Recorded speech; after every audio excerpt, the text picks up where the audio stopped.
بسم اللہ الرحمن الرحیم. بخلاف مثل العلم والقدرت فإنها صفات کمال تدل المحدثات على ثبوتها وأزدادها صفات نقصان لا دلالة لها على ثبوتها.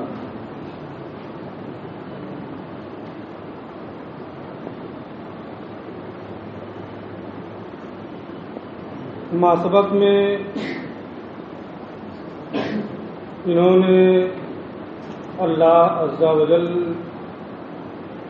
کی جو صفات سلبیہ ہیں ان میں سے ایک یہ کہ وہ شکل والا نہیں ہے، صورت والا نہیں ہے، مقدار والا نہیں ہے، جو مقدار نہیں ہے اور کیفیت والا نہیں ہے. بعض مشائخ نے ان صفات سلبیہ کی جو دلیل دی ہے اس کو ذکر کیا کہ یہ صفات اللہ عز و جل کے لیے ثابت نہیں ہیں، کیونکہ یا تو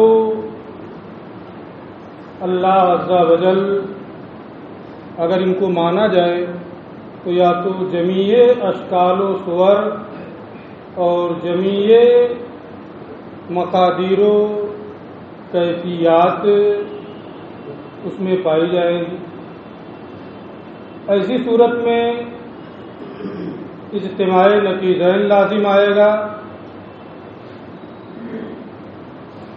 صورت کی مختلف شکل کی مختلف حیثیتیں ہوتی ہیں، ایسے ہی مقدار کی بھی ہے اور کیفیات کی بھی ہیں. اگر تمام اشکال و صور مقادیر و کیفیات ہوں تو اجتماع ازداد ہوگا، اور اگر تمام نہ ہوں بعض ہوں تو اگر بعض اشکال و صور اور مقادیر و کیفیات سے متصف ہو تو جن سے اتصاف ہے یا تو بغیر کسی وجہ ترجیح کے ان سے اتصاف ہوگا یا وجہ ترجیح کوئی ہوگی. اگر بغیر وجہ ترجیح کے ہو تو یہ محال ہے، کیونکہ جب سب برابر ہیں تو بغیر مرجح کے کسی ایک کو ترجیح کیسے دی جائے گی؟ ترجیح بلا مرجح محال. اور اگر یہ مانیں کہ کوئی مرجح ہے، کوئی مخصص ہے، تو ایسی صورت میں اس مخصص کی جانب صانع عالم کا محتاج ہونا لازم آئے گا، اور پھر اس مرجح اور مخصص کی قدرت کے تحت وہ داخل ہو جائے گا. اور جب محتاج الی غیر ہونا دوسرے کی قدرت کے تحت داخل ہونا لازم آئے گا تو ایسی صورت میں وہ حادث ہو جائے گا، قدیم نہیں رہے گا، واجب نہیں رہے گا. یہ اس کے بارے میں انہوں نے بیان کیا تھا. یہی اعتراض صفات ثبوتیہ پر بھی ہوتا ہے. اسی کو یہاں سے یہ کہہ رہے ہیں کہ صفات سلبیہ کے بارے میں جو صورت ہم نے بیان کی کہ یا تو تمام ہوگا یا بعض ہوگا تو مرجح ہے یا نہیں. اگر مرجح نہیں ہے تو ترجیح بلا مرجح، اور اگر مرجح ہے تو دوسرے کی قدرت کے تحت داخل ہونا لازم آئے گا. صفات ثبوتیہ جو ہیں مثلا علم ہے، قدرت ہے اور تمام چیزیں جو بیان کی گئی اس میں بھی یہی ہے کہ تمام صفات ثبوتیہ جو ہیں یا تو ان میں سے ہر ایک ان کی جتنی بھی صورتیں ہیں سب سے وہ متصف ہوگا یا بعض سے متصف ہوگا، بعض سے متصف نہیں ہوگا. سب سے اگر متصف ہو تو وہی استحالہ لازم آئے گا، بعض سے متصف ہو تو بھی ترجیح بلا مرتبے کا یا غیر کی قدرت کے تحت داخل ہونے کا استحالہ لازم آئے گا. یہ کہتے ہیں نہیں، یہاں یہ اعتراض نہیں ہوگا. کیوں نہیں ہوگا؟ یہ بعض مشائخ کا جواب ہے. بخلاف مثل العلم والقدرت کیا یہ لگائیں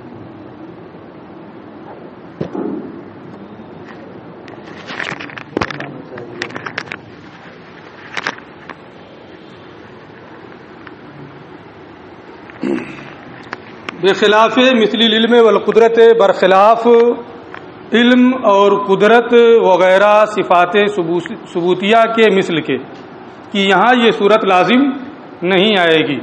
کیوں لازم نہیں آئے گی؟ فإنہا صفات کمال، کیونکہ یہ تمام کے تمام صفت کمال ہیں.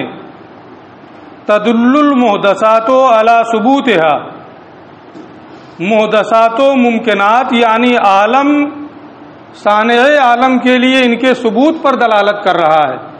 عالم کا اتنے انوکھے انداز میں، اتنے پرکشش انداز میں، اتنے مزین انداز میں ہونا، یہ دلالت کر رہا ہے کہ اس کا بنانے والا صفات کمالیہ سے متصف ہے.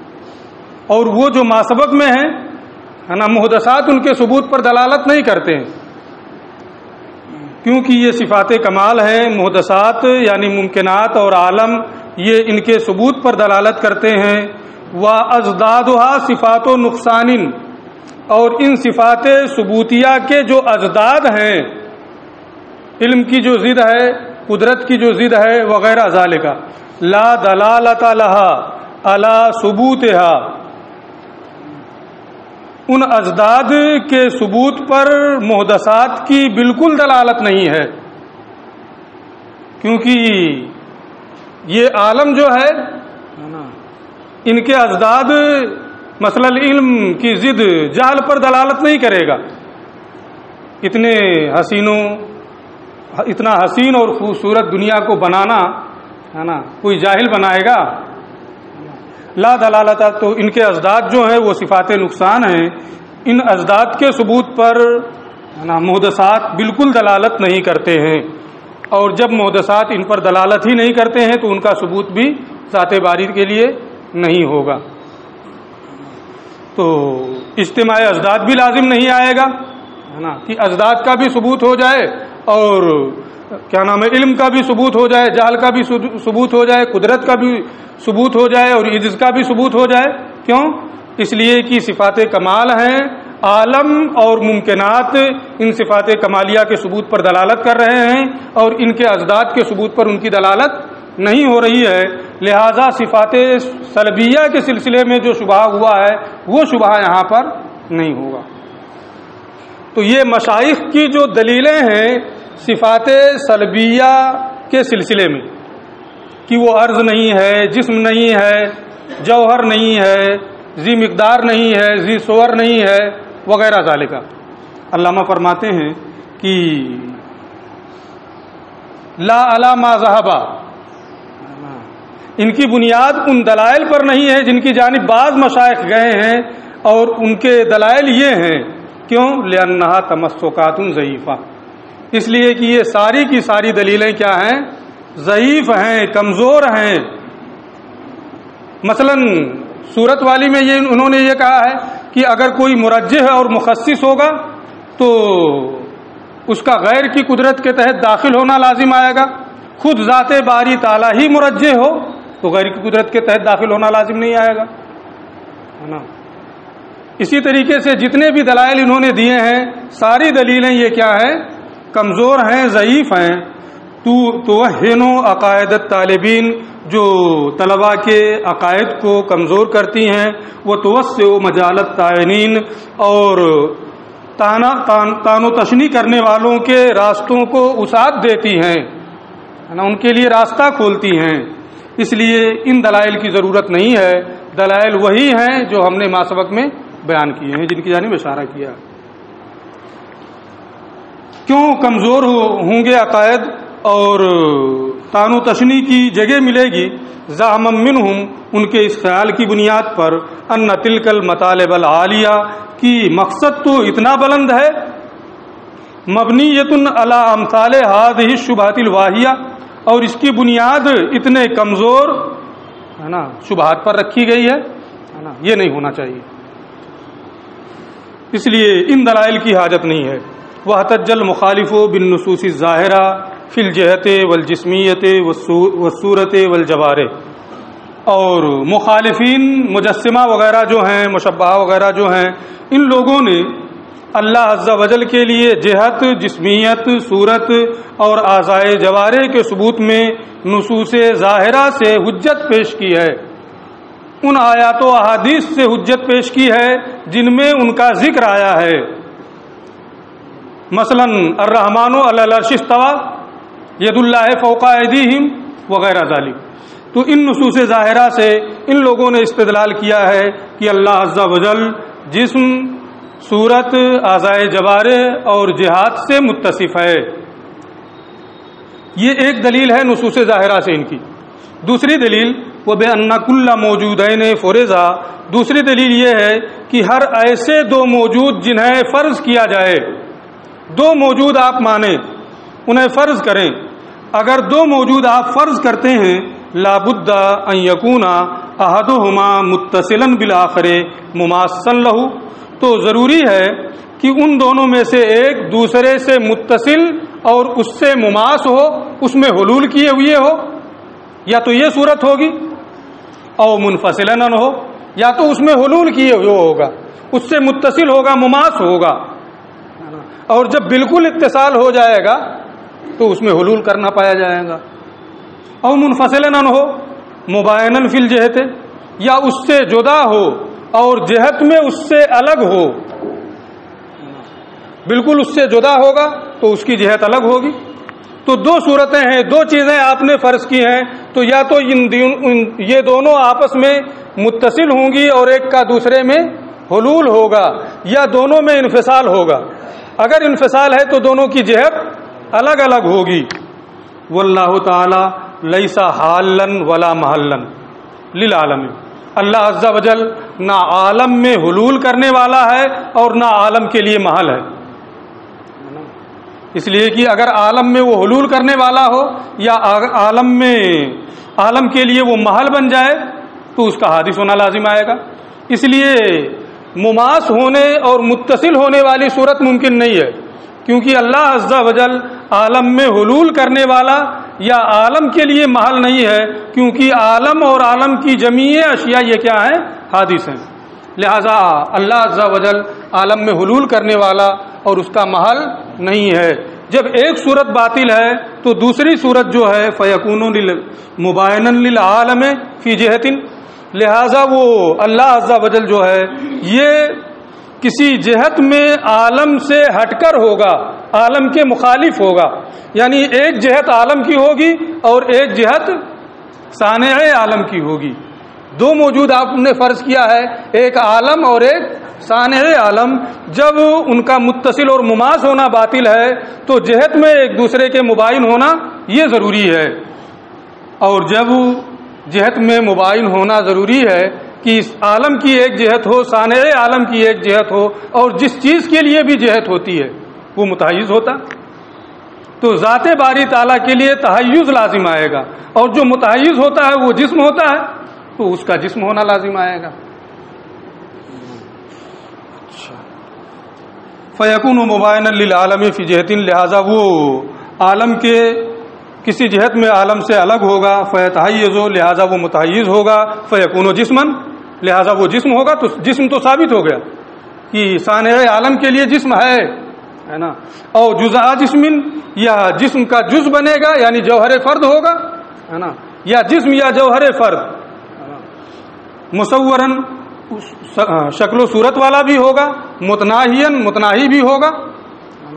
تو دو موجود آپ نے فرض کیا ہے، دوسری صورت میں جبکہ صانع عالم عالم کے مخالف جہت میں ہو تو اس کا جسم ہونا، جزء جسم ہونا، شکل و صورت والا ہونا، کیفیات والا ہونا، مقادیر والا ہونا، یہ تمام چیزیں اس کے لیے ثابت ہوں گی۔ لہذا یہ دوسری دلیل ہے جس سے اللہ عز و جل کے لیے ان لوگوں کے بقول جسم و جسمانیات سے متصف ہونا ثابت ہوتا ہے۔ ٹھیک ہے۔ والجواب، ان لوگوں کا جواب یہ ہے ان ذالک وہم محض، یہ خیال محض ہے، صرف ڈھکوسلا ہے، اس کی کوئی حقیقت نہیں ہے۔ وہ حکم، کیوں ایسا ہے؟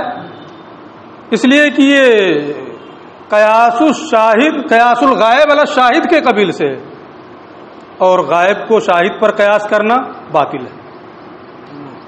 وہ حکم علی غیر المحسوس باحکام المحسوس، اور محسوس غیر محسوس پر محسوس کے احکام جاری کرنا ہے، غائب پر شاہد کے احکام جاری کرنا ہے،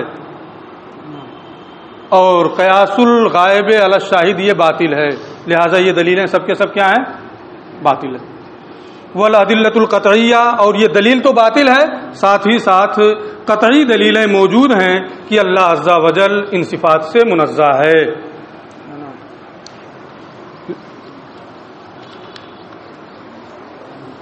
اب اس پر یہ اعتراض ہوتا ہے کہ جب قطعی دلیلیں موجود ہیں کہ اللہ عز و جل ان صفات سے منزہ ہے، پھر ان آیات کے بارے میں آپ کیا کہیں گے جن میں ان کا ثبوت ہے؟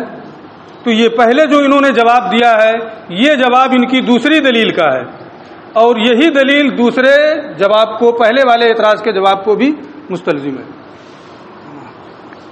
اور قطعی دلیلیں موجود ہیں کہ ان صفات سے اللہ عز و جل منزہ ہے، فیجب، لہذا ضروری ہے کہ ان یفوض علم النصوص الی اللہ تعالی، کہ ان نصوص کے علم کو اللہ عز و جل کے حوالے کر دیا جائے جو آیات متشابہات سے ہیں، کہ ہمیں ان کا کوئی معنی معلوم نہیں ہے، اللہ اپنی مراد کا خوب جاننے والا ہے، یہی اصلاً طریقہ ہے۔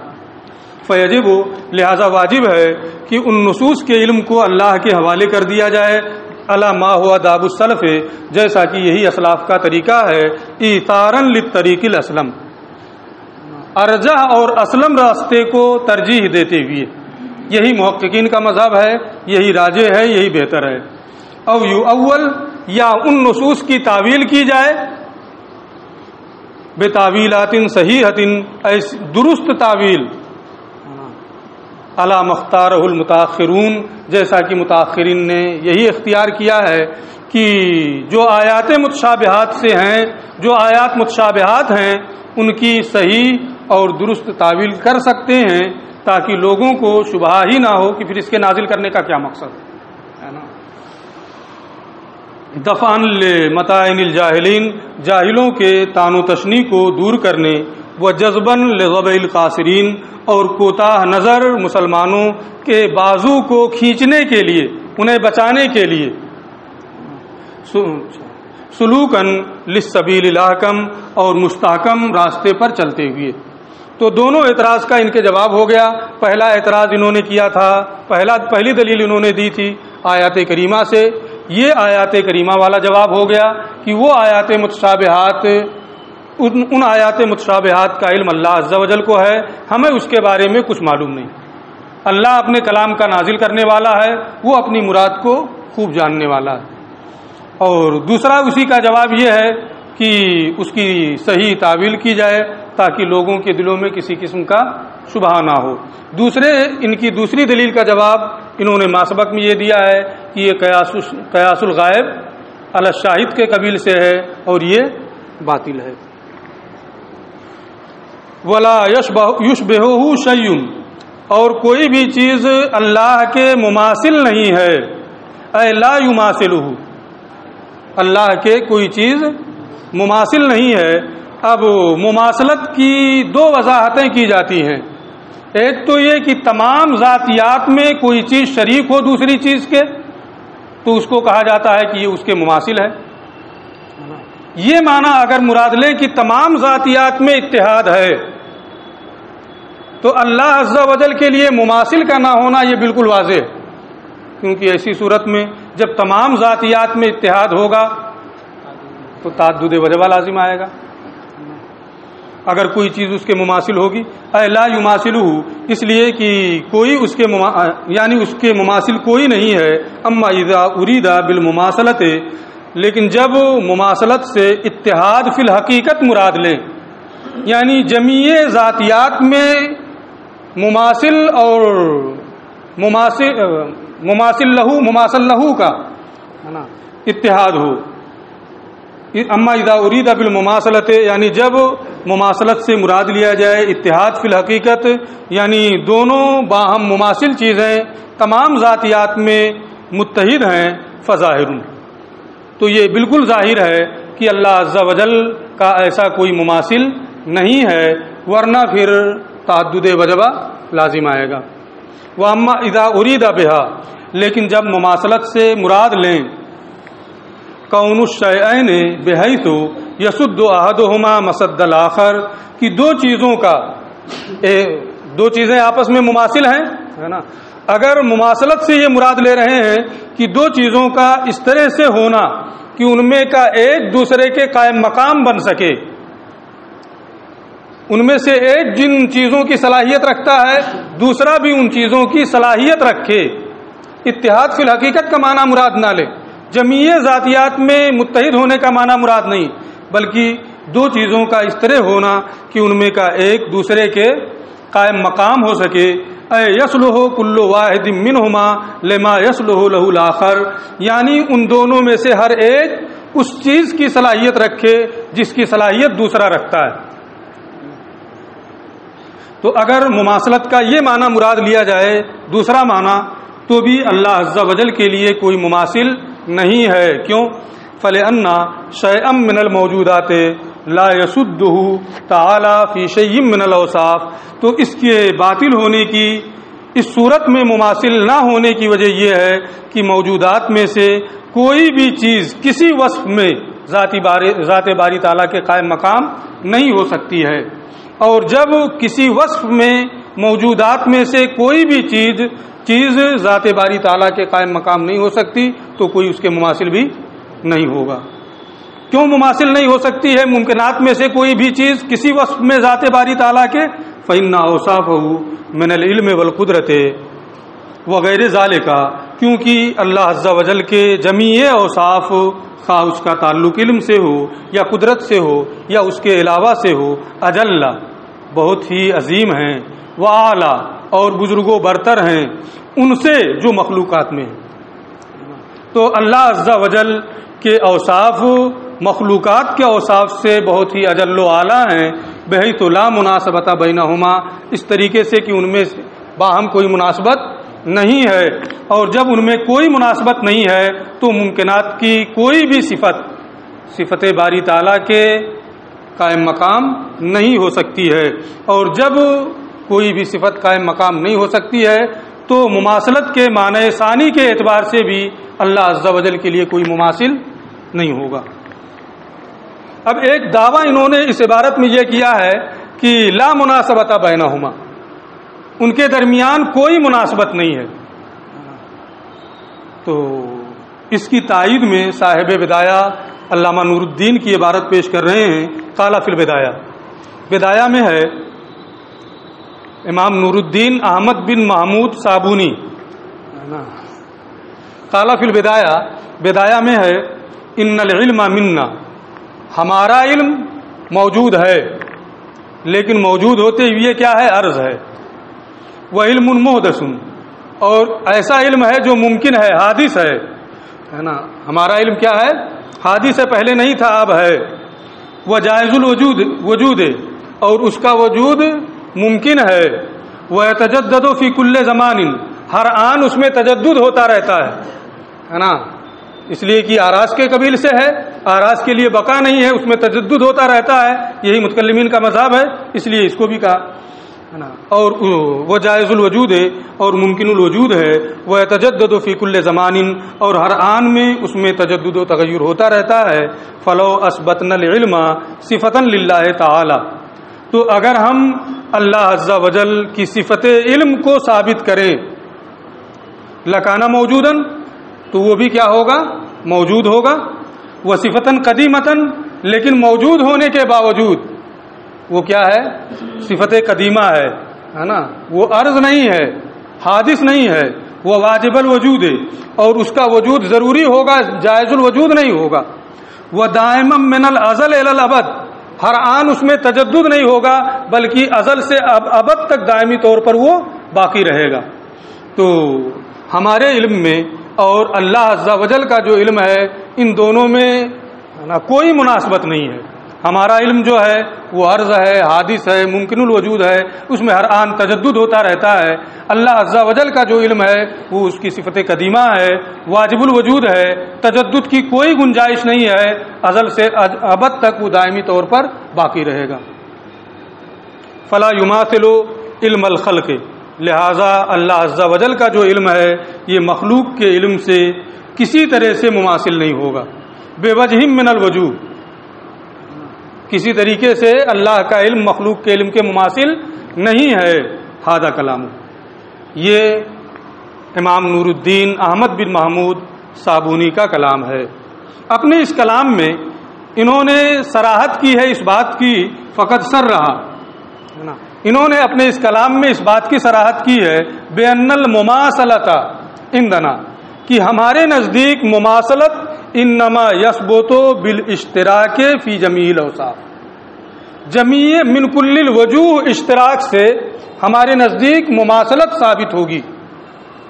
اگر من جمیع الوجوہ، من کل الوجوہ، ہر اعتبار سے اشتراک ہو تو وہاں پر کیا بولیں گے؟ مماثلت کا لفظ بولیں گے۔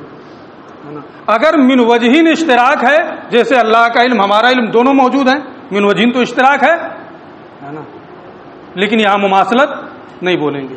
تو مماثلت کے لیے ضروری ہے کہ من جمیع الوجوہ، من کل الوجوہ ہے نا اشتراک ہو۔ اگر من کل الوجوہ اشتراک نہیں ہے، بعض وجوہ سے اشتراک ہے، تو وہاں مماثلت نہیں ہوگی۔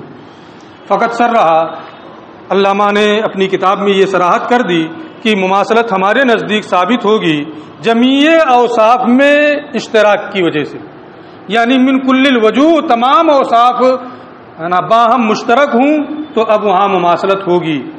حتی لو اختلف فی وصف واحد، یہاں تک کہ اگر وہ دونوں چیزیں جن میں مماثلت کا قول کیا جا رہا ہے، اگر وہ دونوں مختلف ہو جائیں ایک وصف میں بھی، انتفت المماثلہ، تو مماثلت نہیں پائی جائے گی۔ تو مماثلت کے لیے ضروری ہے کہ جمیع اوصاف میں من کل الوجوہ اشتراک ہو۔ اگر ایک وصف میں بھی اشتراک نہیں ہے تو وہاں مماثلت نہیں ہوگی۔ یہ تو انہوں نے صراحت کر دی۔ اس کے برخلاف شیخ ابو معین نے تبصرہ میں صراحت کی ہے۔ انہوں نے کیا صراحت کی ہے کہ من وجہن اگر اشتراک ہو تو مماثلت ہے۔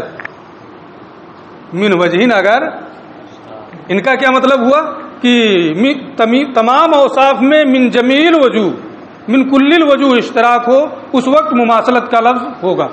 اگر ایک وصف میں بھی اشتراک نہیں ہے تو وہاں مماثلت نہیں ہوگی۔ اب صاحب تبصرہ کا کلام دیکھیں۔ وقال شیخ ابو المعین، اور شیخ ابو معین نے تبصرہ میں فرمایا ہے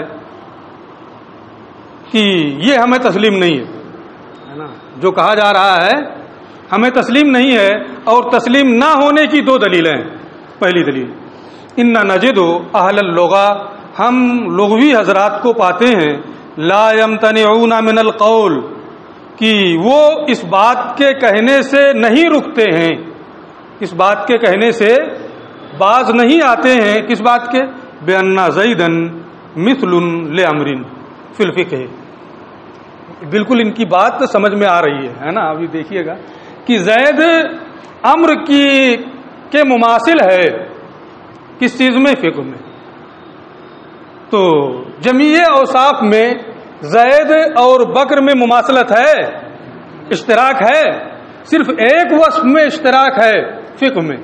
مثل کا لفظ بولا گیا، اہل لغت بولتے ہیں، تمام تعبیر کرنے والے بولتے ہیں۔ آپ کیسے کہہ رہے ہیں کہ جمیع اوصاف میں من کل الوجوہ اشتراک ضروری ہے مماثلت کے لیے؟ تو اس کی وجہ یہ ہے کہ ہم اہل لغت کو پاتے ہیں کہ وہ اس بات کے کہنے سے باز نہیں رہتے ہیں کہ زید فقہ میں امر کے مثل ہے، اذا کان یساویہ فی، جبکہ وہ فقہ میں اس کے برابر ہو۔ وَيَسُدُّ مَسَدَّهُ فِي ذَلِكَ الْبَابِ، اور فقہ کے باب میں وہ اس کا قائم مقام بن سکے، ہے نا. ایک وصف میں وہ اس کی طرح سے ہے، مثل کا لفظ بولا گیا، بعد میں اس کا قائم مقام ہو سکتا ہے، اس کے مثل اس کو کہا گیا. جمیع اوصاف میں، ہے نا، جمیع وجوہ سے اشتراک مماثلت میں اس کی بنیاد پر ضروری نہیں ہے، لغوی حضرات کے اس قول کی بنیاد پر، ہے نا. دوسری دلیل وَإِنْ كَانَتْ بَيْنَهُمَا اچھا بعد میں دلیل آ رہی ہے. وَإِنْ كَانَتْ بَيْنَهُمَا مُخَالَفَةٌ بِوَجُوهٍ كَثِيرَةٍ، اگرچہ زید اور عمر کے درمیان بہت سی وجہوں سے اختلاف پایا جا رہا ہے، لیکن ایک وجہ سے اشتراک ہے، اس اعتبار سے ان دونوں کو مماثل کہا گیا ہے. وَمَا يَقُولُهُ الْأَشْعَرِي، امام ابو الحسن اشعری نے یہ فرمایا ہے کہ مماثلت کے لیے جمیع اوصاف میں جمیع وجوہ سے اشتراک ضروری ہے. صاحب بدایہ نے انہی کے قول کو سامنے رکھتے ہوئے یہ فرمایا ہے کہ ہمارے نزدیک مماثلت ثابت ہوگی تمام اوصاف میں جمیع وجوہ سے اشتراک کی صورت میں، اور اگر ایسا نہیں ہے تو مماثلت ثابت نہیں ہوگی. یہ کہتے ہیں امام ابو معین وما یقولہ الاشعری، اور امام ابو الحسن اشعری رضی اللہ تعالی عنہ جو فرماتے ہیں من انہ لا مماثلۃ الا بالمساوات من جمیع الوجوہ، کی جمیع وجوہ سے مساوات کے بغیر مماثلت نہیں ہو سکتی. فاسد، ان کا قول غلط ہے، ہم نہیں مانتے ان کا قول، ہے نا. کیوں نہیں مانتے ہیں اس کی وجہ بتائیں گے، دوسری دلیل دے کر کے، ہے نا، اس کی وجہ بتائیں گے. وما یقولہ الاشعری، اور گھنٹی نہیں لگ رہی، ٹائم ہے ابھی نا، چل. وما یقولہ الاشعری، اور امام اشعری جو فرماتے ہیں کہ من انہ لا مماثلۃ بالمساوات الا بالمساوات من جمیع الوجوہ، کی جمیع وجوہ سے مساوات کے بغیر مماثلت نہیں ہو سکتی، جمیع وجوہ سے تمام اوصاف میں جب اشتراک ہوگا تب مماثلت ہوگی، جس کا اعتبار امام ابو الحسن کے جس قول کا اعتبار صاحب بدایہ نے کیا. یہ فرماتے ہیں امام ابو معین کہ امام ابو الحسن کا یہ قول کیا ہے، فاسد ہے، غلط ہے. کیوں غلط ہے؟ لأن النبی صلی اللہ تعالی علیہ وسلم قال، اس لیے کہ آقا کریم صلی اللہ تعالی علیہ وسلم نے ارشاد فرمایا ہے الہنتۃ بالہنتۃ مثلا بمثل، گیہوں کو گیہوں کے بدلے برابر برابر بیچو. یہاں اللہ نہیں ہے، اس لیے میں بیو کا لفظ مقدر مان کر کے ترجمہ کرنا ہوں. اگر اللہ رہتا ہے تو لا تبیو وہاں مقدر مانتے ہیں، ہے نا. اس لیے کہ آقا کریم صلی اللہ تعالی علیہ وآلہ وسلم نے ارشاد فرمایا کہ گیہوں کو گیہوں کے عوض برابر برابر بیچو. یہاں اس حدیث پاک میں مثلاً بے مثلاً کا لفظ آیا ہے، تو کیا جمیع اوصاف میں جمیع وجوہ سے مماثلت ضروری ہے تبھی بے ہوگی؟ آپ اس کا بیان، ہے نا، قدوری میں پڑھے ہوں گے، اور پھر ہدایہ آخرین میں اس کا بیان پڑھیں گے. ہو سکتا ہے اور بھی کسی کتاب میں پڑھے ہوں، نور الانوار میں پڑھے ہوں گے. پڑھیں گے ابھی، چلو پڑھیں گے. تو یہاں جمیع اوصاف میں جمیع وجوہ سے مماثلت کا معنی نہیں ہے.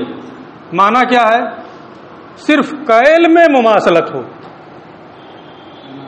دونوں کا جو پیمانہ ہے جس سے ناپا جا رہا ہے وہ مماثل ہوں.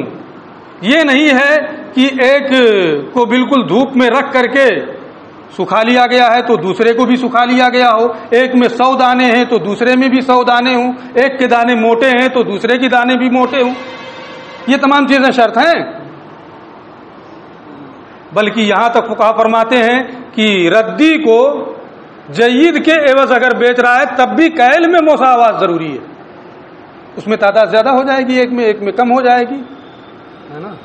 تو یہ کہتے ہیں کہ ان کا یہ قول باطل ہے. کیوں باطل ہے؟ اس لیے کہ آقا کریم نے ارشاد فرمایا ہے الحنطۃ بالحنطۃ مثلا بمثل واراد الاستواء فی الکیل لا غیر. اس حدیث پاک میں صرف کیل میں مساوات کا مراد لیا ہے. کیل میں مساوات چاہیے. وَإِن تفاوت الوزن، اگرچہ وزن میں فرق ہو نا، کیل میں برابری سے یہ ضروری نہیں ہے کہ وزن بھی برابر ہو جائے. ایک جید ہے اور ایک ردی ہے نا، ایک پیمانے میں دونوں کو بھر دیا تو جو جید ہے اس کا وزن زیادہ ہوگا، جو ردی ہے اس کا وزن کم ہوگا. تو اس حدیث پاک میں صرف کیل میں استوا مراد ہے. اگرچہ وزن میں تفاوت ہو، وہ عدد الحبات اور دانے جو ہیں ان کی تعداد میں تفاوت ہو، وہ صلابت ہو اور ان کے ٹھوس ہونے کا اختلاف ہو نا. بعض دانے ایسے ہوں کہ اچھے ہوں، مضبوط ہوں، اور بعض میں گھن لگ گئے ہوں ہے نا. گھن جانتا ہے؟ اچھا. وہ رخاوتیں، جو لوگ نہیں جانتے وہ لوگ پوچھ لیں گے دوسروں سے.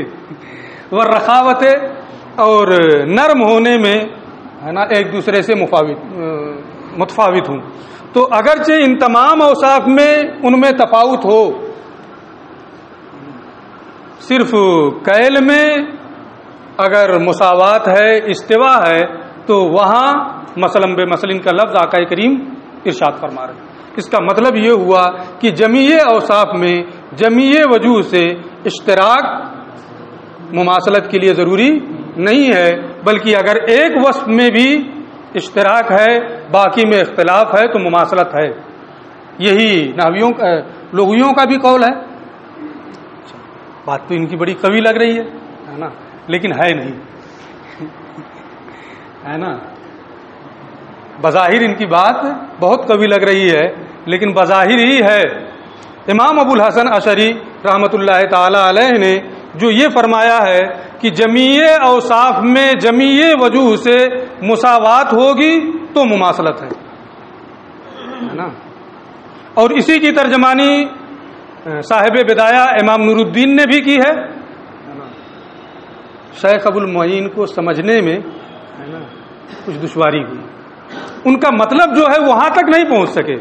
امام ابو الحسن کا جو مقصد ہے کہنے کا وہاں تک ان کی رسائی نہیں ہوئی، اس لیے یہ تمام دلیلیں یہ پیش کر رہے ہیں. ان دلیلوں سے کسے انکار ہے؟ نہ ہمیں انکار ہے نہ آپ کو انکار ہے نا. جب ہمیں اور آپ کو انکار نہیں ہے تو امام ابو الحسن اشعری جیسے لوگوں کو یہ دلیلیں ان کے پیش نظر نہیں تھی، کیوں انہیں انکار ہوگا؟ ان کے کہنے کا مطلب یہ ہے کہ جس وصف میں اشتراک ہو رہا ہے اس میں جمیع وجوہ سے اشتراک چاہیے. جس چیز میں ہے نا اشتراک ہو رہا ہے اس میں جمیع وجوہ سے اشتراک چاہیے، تب مماثلت بولیں گے. دونوں فقیہ ہیں ہے نا. فقہ کے باب میں دونوں میں مماثلت ہر اعتبار سے اشتراک چاہیے کہ جزیات پر جتنا عبور اسے ہے اسی طریقے سے جزیات پر اسے عبور ہے. فقہ کی جو کتاب ہے اس کے مطالعے میں ہے وہی کتابیں فقہ کی اس کے مطالعے میں بھی ہے نا. جن اساتذہ کے یہاں اس نے مشق کیا ہے انہی کے یہاں اس نے بھی مشق کیا ہے. تو جس چیز میں مماثلت ہے اس کے تمام اوصاف میں اشتراک سے مماثلت ہوگی، اور اگر ایسا نہیں ہے تو مماثلت نہیں ہوگی. ان کے کہنے کا یہ مطلب ہے، اور آپ نے اس کو دوسری طرف پھیر دیا ہے نا. یہ مطلب نہیں. وہی یہاں سے انہوں نے کہا ہے کہ وہ ظاہر انہ لا مخالفت، لیکن ظاہر یہ ہے کہ اس میں کوئی مخالفت نہیں ہے. یہ جو کہہ رہے ہیں امام ابو الحسن امام ابو المعین ان کی بات میں اور شیخ ابو الحسن اشعری کی بات میں کوئی مخالفت اور تعارض نہیں ہے. جو وہ کہنا چاہتے ہیں وہاں تک ان کی رسائی نہیں ہو رہی ہے. وہ کیسے؟ اس کا بیان